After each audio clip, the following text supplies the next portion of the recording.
యోగ వాసిష్ఠ కథల నుంచి ఈ రోజున రాముల వారు ఈ వశిష్ఠుల వారిని ఏమని అడుగుతున్నారంటే, మునీంద్ర, అవిద్య చేత కలిగింది దట్టంగా ఉన్నది అయిన ఈ అంధకారం ఎలా నశిస్తుంది అన్నారు అని అడిగాడు అనమాట.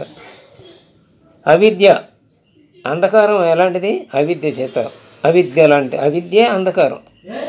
అది మామూలు అంధకారం అంటే మసక చీకటి అంటాం చూడండి, అట్టనేది కాదు, గాఢమైన చీకటి. అందుకని గాఢాంధకారం, దట్టంగా ఉన్నది అంధకారం అంటున్నారు. అలాంటి అంధకారం ఎక్కడ ఉంటుందంటే మనకు దట్టంగా ఉన్న పక్కన ఉన్న ఓడోడు కలపడ్డు. అదే మన గదిలో ఉన్నాం అనుకోండి, ఆ చుట్టూ ఉన్న బయట ఒక కిటికీ ఉంటుంది, ఆ కిటికీ అద్దం ఉంటుంది మనకి. ఆ అద్దం మన ఇంట్లో కరెంటు పోయినా ఆ కిటికీలోంచి బయట ఉన్న దీపాలు కాంతి కొద్దిగా ప్రసరించి ఏదో మసక చీకటి కొద్ది కొద్దిగా కనపడుతుంటాయి. అది గాఢ చీకటి అనం. అప్పుడు మనం చీకటే కానీ గాఢ చీకటి కాదు. వస్తువులు ఏదో కొన్నైనా కనపడుతుంటాయి, ఇది కనపడినట్టుగా. కానీ గాఢాంధకారంలో అసలు ఏమీ కనపడదు. ఆ గాఢాంధకార స్థితి మనం ఎప్పుడు పొందుతామంటే, సహజంగా బాహ్యంగా అయితే ఒక గుహలోకి వెళ్ళామనుకోండి, కొండ గుహలో బాగా లోపలికి, అక్కడ అసలు సూర్యుడు ఏమాత్రం సూర్యకిరణం ప్రసరించని చోటు అనమాట. అంత గాఢంధకారం. పక్కనున్న మనిషి, మనకు అంగుళం దూరంలో ఉన్న మనిషి కూడా కనపడ్డా అక్కడ. అంటే మన పక్కనే ఉన్న మనిషి మనకి అతని రూపం ఏమీ కనపడదు. అంతటి గాఢాంధకారం. అది అంటే దట్టమైన చీకటి.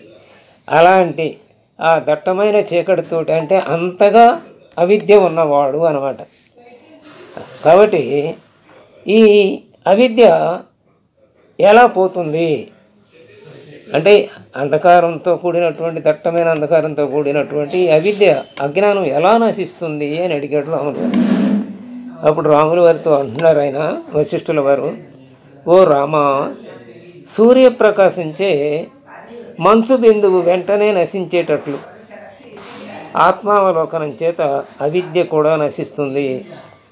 సూర్యుడు ఉదయించగానే అప్పటిదాకా ఈ మంచు, హేమంత ఋతువు అంటాను చూసారా, హేమంత ఋతువులో మంచు చక్కగా గడ్డి పరకల మీద బిందువులు చక్కగా కనపడుతుంటాయి. ఆ వెలుతురులో ముందు వెండిలాగా కనపడుతున్నాయి. ఎందుకంటే సూర్యుడు ఉదయించక ముందు కొద్దిగా కాంతి ఉంటుంది మామూలుగా, ఆ కాంతిలో వెండి ముత్యాలలాగా కనపడతాయి.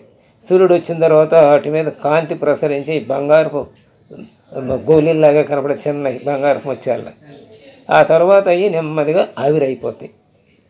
అలాగా సూర్యప్రకాశం చేత మంచు బిందువులు వెంటనే నశించినట్లుగానే ఆత్మావలోకనం చేత, ఆత్మ అంటే అంతర్ముఖం అవటం చేత, మన ఇంద్రియాలన్నీ బాహ్యంగా వెళ్ళి విషయాలను సేకరించి ఆ విషయాల ద్వారా అనుభవిస్తున్నాయి ఆనందాన్ని లేకపోతే దుఃఖాన్ని. అది కాకుండా ఆ బాహ్యానికి ఆ ఇంద్రియాలని పంపించకుండా ఆ ఇంద్రియాలని మనస్సు యందు లగ్నం చేస్తే అని, అంతర్ముఖం చేస్తే, ఆత్మావలోకనం చేస్తే ఈ అవిద్య కూడా నశిస్తుంది. అవిద్య అంటేనే కోరికలు. అవిద్య అంటే జ్ఞానం లేనివాడే కోరికలు ఎక్కువ కోరుతుంటాడు, జ్ఞానం ఉన్నాడు కోరడు అనమాట. ఇంకా బాగా గాఢంగా జ్ఞానం, పూర్తి జ్ఞానం కలిగిన వాడికి అసలు కోరిక ఉండదు. అయితే కర్మలన్నీ చేస్తూ ఉంటాడు, తన విద్యుక్త ధర్మాన్ని నిర్వర్తిస్తుంటాడు అనమాట. ఓ రామ, ఇచ్చయే అవిద్య. అదే చెప్పుకున్నాం కదా, కోరికలే అవిద్య. అంటే అజ్ఞానమే, అజ్ఞానం, కోరికలు ఉన్నాయంటే వాడు అజ్ఞానే అనమాట. కనుక ఇచ్ఛానాశమే మోక్షం అని చెప్పబడుతుంది. కాబట్టి కోరికలన్నీ ఎప్పుడైతే నశించినాయో అదే మోక్షము. కోరికలు ఉంటే బంధం, ఆ కోరిక కోసం ఏదో ఒక విషయం ఎవరో ఒకరితోటి మాట్లాడటం, ఎవరో ఒకరితోటి అనుబంధం పెంచుకోవడం, బంధం పెరుగుతుంది. కాబట్టి అది లేకపోతే బంధం నుంచి విడుదలవుతాం. కోరికలు అయితే ఇంకెవరితోనూ ఏ బంధం పెట్టుకోవక్కర్లేదు, బంధం నుంచి విడుదలైపోతాం అనమాట. అదే మోక్షం. అట్టి మోక్షం అసంకల్పనం చేత సిద్ధిస్తుంది అన్నాడు. అసంకల్పన అంటే ఏ సంకల్పము లేని అప్పుడే మోక్షం సిద్ధిస్తుంది అని చెప్పారు. సూర్యోదయం కాగానే ఏమవుతుంది, రాత్రి ఎక్కడికో పారిపోతుంది, పలాయనం చిత్తగిస్తుంది అనమాట చీకటి. అదే లేదా రాత్రి. అలాగే మనకి వివేకం కలిగిందనుకోండి, అవిద్య కూడా లయమైపోతుంది, మామూలు కాదు, విలయం అయిపోతుంది అవిద్య. అది కూడా నశించిపోతుంది అనమాట మనకి వివేకం కలిగినప్పుడు. కాబట్టి ఈ మనసు నేను బ్రహ్మను కాను అనే దృఢ సంకల్పం చేత. మనస్సు నేను బ్రహ్మాన్ని అనుకున్నప్పుడు బాగానే ఉంటుంది, నేను బ్రహ్మాన్ని కాననుకున్నప్పుడు దృఢ సంకల్పం చేత బంధాన్ని పొందుతుందన్నమాట. నేను బ్రహ్మను కాను అంటే నేను ఈ మనస్సునే, లేదా ఈ జీవినే, లేదా ఈ దేహాన్నే అనుకుంది అప్పుడు బంధం బాగా పెరిగిపోతుంది. సర్వం బ్రహ్మ అనే దృఢ సంకల్పం వచ్చిందనుకోండి మనస్సులో, అంతా బ్రహ్మమే, ఇంకా ఏమీ లేదు. అందుకని సర్వం కల్విదం బ్రహ్మ, అంతా బ్రహ్మమే అయ్యింది అనేది ఉంటే, దృఢ సంకల్పం కనుకుంటే అదే ముక్తి స్థితి అని రాముని వారికి చెప్తున్నారు. ఇంకా ఏమని చెప్తున్నారంటే, నేను దుర్బలుణ్ణి, అతి దుఃఖిని, అలాగే బుద్ధుణ్ణి, హస్తపాపాది అవయవాలు కలవాడిని అని భావిస్తూ అదేవిధంగా వ్యవహరిస్తూ ఉండే మనం అంటే జీవుడు బంధంలోనే ఉంటాడు. అంటే దుర్బలుండే, నేను అసలు ఆత్మని అనుకుంటే దుర్బలుండే అనుకోడు కదా. అలాగే దుఃఖం ఎప్పుడు వస్తుంది, కోరికలకు తీరకపోతే. కాబట్టి నేను దుఃఖిని అనుకున్నాడంటే కోరికలు ఉన్నాయి, కోరికలు తీరలేదు. బద్ధుణ్ణి అంటే నేను వీళ్ళకి బంధుత్వం కలిగి ఉన్నాను, నేను వీళ్ళని చూడాలి, వీళ్ళందరితో నాకు అనుబంధం ఉందనుకుంటే అది బద్ధుడు. హస్తపాదాది అవయాలు, ఈ దేహం నాయను, ఈ దేహం ఇవన్నీ నాయే అనుకున్నాం అనుకోండి. హస్తము, పాదాలు, ఇంద్రియాలు ఉన్నాయి కదా, 24 తత్వాల్లో బయటికి కనపడే 10 జ్ఞానేంద్రియాలు, 10 కర్మేంద్రియాలు ఉన్నాయి కదా. ఇవన్నీ నేనే అనుకుంటాం కదా, ఇవన్నీ అవన్నీ కూడా అనుకున్నప్పుడు, అలాగే వాటి ద్వారా వ్యవహరిస్తున్నప్పుడు జీవుడు బంధంలోనే ఉంటాడు. కాబట్టి దుర్బలుణ్ణి, అతి దుఃఖిని, బద్ధుణ్ణి, హస్తపాదాది అవయవాలు కలవాడిని అనుకుంటే బంధంలోనే ఉంటాడు. నేను మాంసము ఎముకలతో కూడిన దేహం కంటే వేరైన వాడిని, బుద్ధి కంటే అతీతమైన చిద్రూపాన్ని అని నిశ్చయించుకుంటే అవిద్యారహితుడు అతడు. కాబట్టి నేను ఈ దేహాన్ని కాదు, ఈ బుద్ధిని నేను కాదు, ఈ రెండిటిని నడిపించే చైతన్యమే నేను అని ఎవరైతే నిశ్చయించుకుంటాడో వాడు జ్ఞాని. అంటే అవిద్యారహితుడు అంటే జ్ఞాని అనబడతాడు అనమాట. ఇలా చెబుతూ అంటే రాములు వారిని ఇంకా ఏమన్నా ఓ రామా, ఈ విధంగా జీవుడికి అవిద్య నశించడం సప్తభూమికల్లో కలుగుతుంది. ఈ అవిద్య ఒకేసారి 7 మెట్లలో అవిద్య పోతుందన్నమాట. ఆ 7 మెట్లు అంటే 7 స్థాయిల్లో ఈ అవిద్య నశిస్తుంది. ఆ 7వ స్థాయికి చేరిన తర్వాత అవిద్య పూర్తిగా పోయి పూర్తి జ్ఞానవంతుడు అవుతాడనమాట. అప్పుడు రాములు గారు అడిగాడు, ఏమిటో మహానుభావ, బ్రహ్మవేత్తలో శ్రేష్ఠుడా, మోక్షసిద్ధి కలిగించే ఆ సప్త జ్ఞాన భూమికల్ని నాకు తెలియచేయని అడిగాడు. అప్పుడు ఆయన ఓ రామా అంటూ వశిష్ఠులు మొదలెట్టారు. అజ్ఞాన భూమికలు 7 ఉన్నాయి, అలాగే జ్ఞాన భూమికలు 7 ఉన్నాయి. ఒక్కొక్క దాంట్లో మళ్ళీ భేదాల వల్ల ఎన్నో మెట్లుగా చెప్పచ్చు. మనకి టీవీలో 3 రంగులే ఉంటాయి అసలు మామూలుగా, గ్రీన్ బేసు, ఎల్లో బేసు, అలాగే రెడ్ బేసు. ఈ మూడు కలిపితే అన్ని రంగులు వస్తాయి. మొత్తం ఎన్ని రంగులు కావాలన్నా వేలాది కాదు, లక్షలాది కాదు, కోట్లాది రంగులు, అన్ని రంగులు ఆ 3 కలయిక వలన ఏర్పడతాయి. అలాగే ఇక్కడ ఈ 7 భూమికల వలన, ఈ సప్త భూమికల వలన ఒకదాంట్లో ఒకటి కలిసి చాలా భేదాలు ఏర్పడతాయి అన్నమాట. ఈ సప్త భూమికల్లోనే ఎన్నో మెట్లుగా చెప్పొచ్చు అనమాట. వాటిని ఎన్నెన్నో మెట్లుగా చెప్పొచ్చు. ఇక చిత్తం ఒక పదార్థం నుండి మరొక పదార్థం వైపు వెళ్ళినప్పుడు, అంటే ఒక కోరిక నుంచి ఇంకొక కోరిక వెళ్ళేటప్పుడు, అంటే విరామం ఉంటుంది కదా. ఒక కోరిక నుంచి ఇంకో కోరిక రావాలంటే విరామం ఉంటుంది కదా. ఈ కోరిక ఆగాలి, ఆ కోరిక మొదలవ్వాలి. ఈ రెండింటి మధ్యలో ఏముంటుంది? శూన్యం ఉంటుంది. అట్లాంటి స్థితి మనఃకార్యం లేని స్థితి, అంటే మనస్సు శూన్యమైన స్థితి అది అనమాట.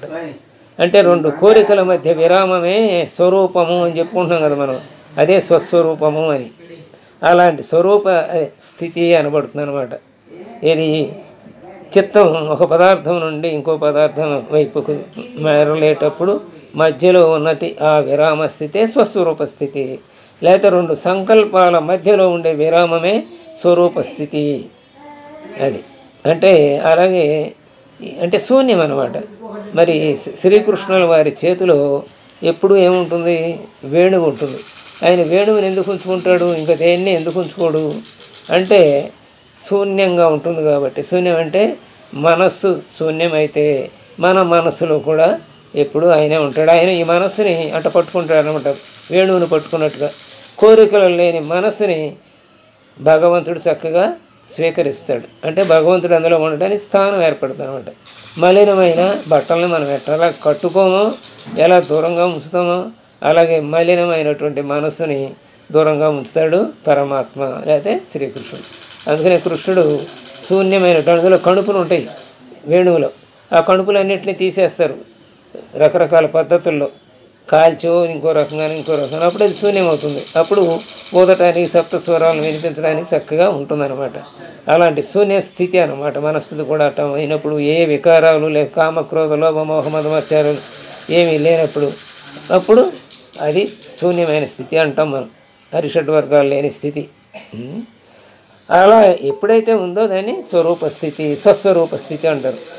కాబట్టి సర్వ సంకల్పరహితం, ఏ సంకల్పం ఒకటి కూడా ఉండకూడదు. అలాగే నిద్ర జడత్వరహితం, జడత్వం ఉండకూడదు. నిద్రా జడత్వరహితం అయి ఉండాలి మనసు. అలాగే శిలలాగా అచంచలమై ఉండాలి. అంటే శిల మీద ఎన్ని ప్రయోగాలు, ఎంత వాన కురిస్తే మాత్రం ఏముంది, అలాగే ఎంత ఎండ ఇస్తూ ఉంది, అది ఏమైనా కదులుతుందో అక్కడి నుంచి ఏ క్షణం మాత్రం కూడా కదలదు. ఒక్క అణువు అంత కూడా అవతలకి కదలదు, అలాగే స్థిరంగా ఉండిపోతుంది. అంటే దాన్ని ఈ వాతావరణ ప్రభావం ఏమీ చేయలేమన్నమాట. మరి అలాగే మనస్సును కూడా అంత స్థిరంగా ఎప్పుడైతే ఉందో దానిని స్వస్వరూప స్థితి అంటారు. దేహాదుల్లో అహంభావం నశించి భేదభావం అంతా సమసిపోతే జడం కాని రూపం ఏది ప్రకాశిస్తుందో అది ఏ స్వరూపం అని చెప్పబడుతుంది. దేహాదుల్లో అహంభావం నశించటం అంటే మనకి అహం అంటే ఈ దేహమే నేను అనే భావం ఉండటంలోనే ఉంటుంది. మనలో అహంకారం ప్రవేశిస్తుంది, నేను చేశాను అంట. అంటే దేహం చేసే పనులన్నింటినీ నేను చేశాను అంటాడు. అలాగే భేదభావం కూడా ఉంటుంది.